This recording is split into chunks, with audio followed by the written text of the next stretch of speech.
Have you been seeing the media lately showing pictures of people protesting the stay-at-home order? Perhaps news articles and posts from your conservative family members detailing the tyranny of the government for infringing on our rights to keep us locked up? Though, isn't it odd that orders from the government attempting to keep us safe from a viral outbreak is being met with such heated opposition? How did we get to this point where your gun-toting neighbors are armed outside Capitol buildings demanding the economy be reopened? How did we get coin, be it property or wealth, being more valued than human life? Hal Harwood, and today we're going to stop worshiping the Founding Fathers and instead talk about how they built a commercial state through the U.S. Constitution. And with this oligarchical state, they were able to reap tons of benefits from, and as well as how they kept people like them in power. Okay, first of all, to break this all down, we need to look at what was going on at the time of the framing. For some historical context, the Constitution was being drafted because the Articles of Confederation, which was a weak, loose form of government the revolutionaries put into place after the Revolution, wasn't working out. The Articles just weren't able to keep the states in line, be it, regulating trade, unanimous laws, or even insurrections. Though there were many mixed reviews among the founders, everyone pretty much agreed we needed a stronger form of government. And boy, was the Constitutional Convention full of very different ideas.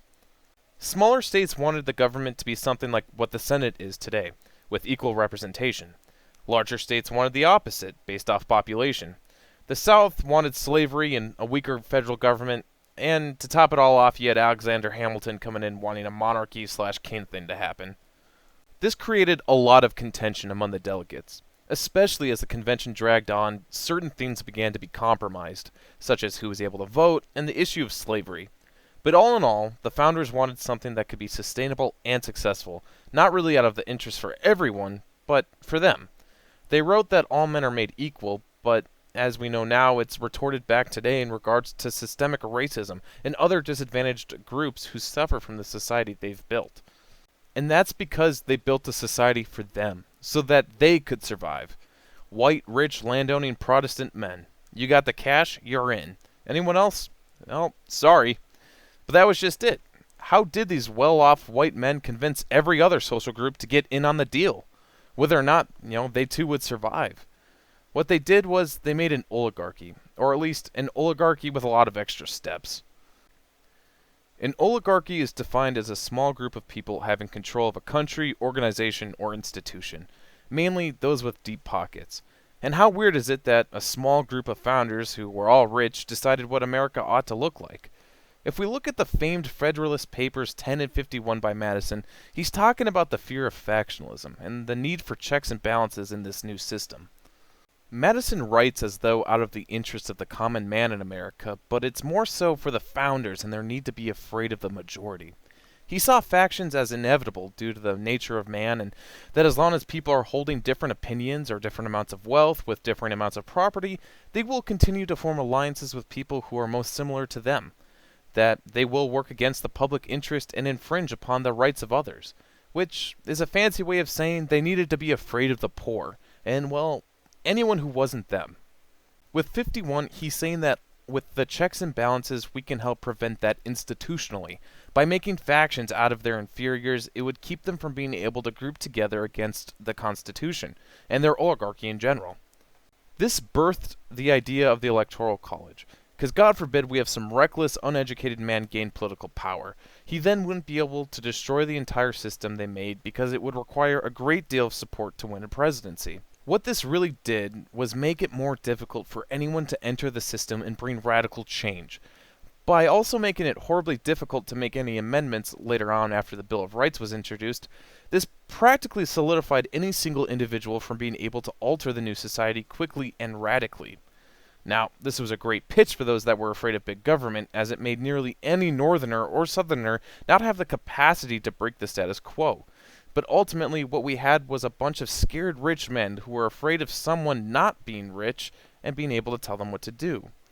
I mean, think about it. In today's elections, it takes countless hours and ranges from thousands to millions of dollars for people to run for office.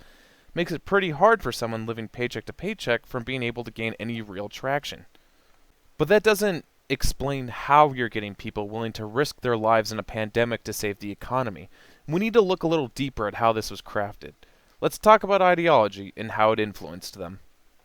If you're not familiar with John Locke, you can get the gist of him by simply reading the Declaration of Independence, who Jefferson largely copied in his writing.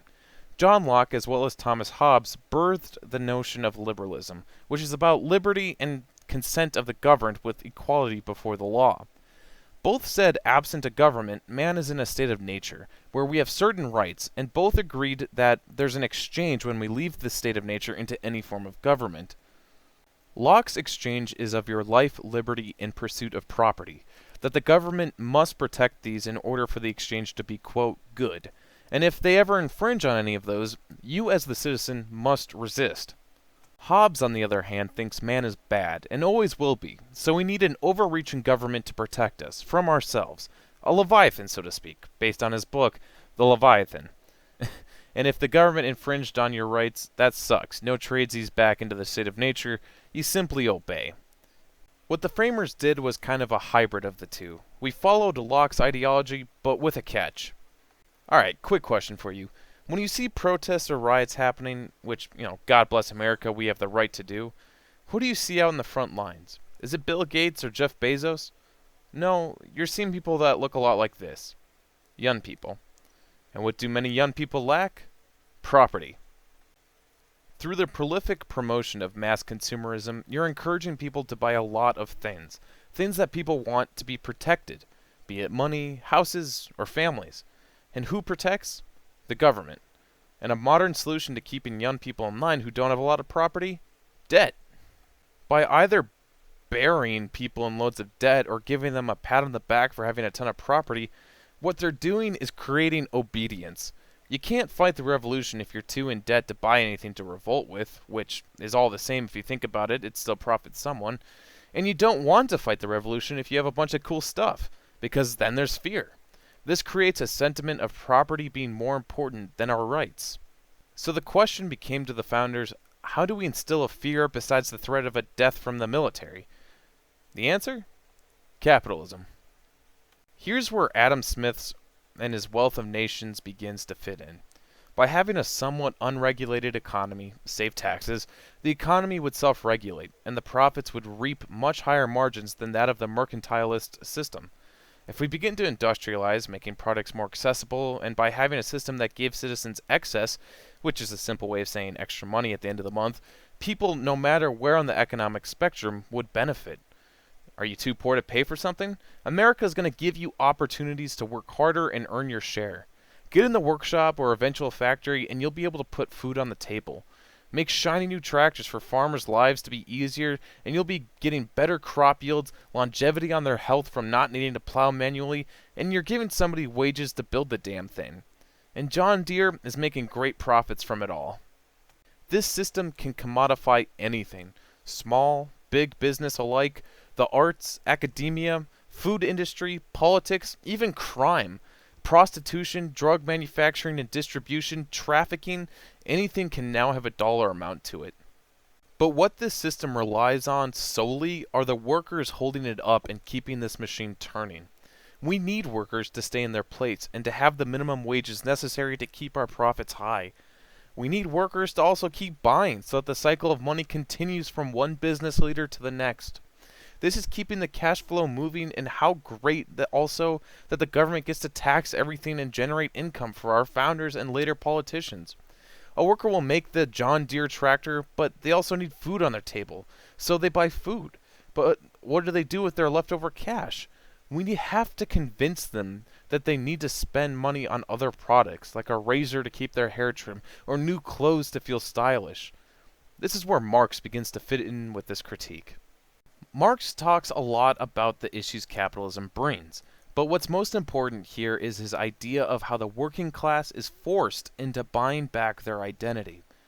Capitalism thrives on those not questioning, and instead just serving their role for the system to continue. The founders needed something to keep people feeling like they were a part of something.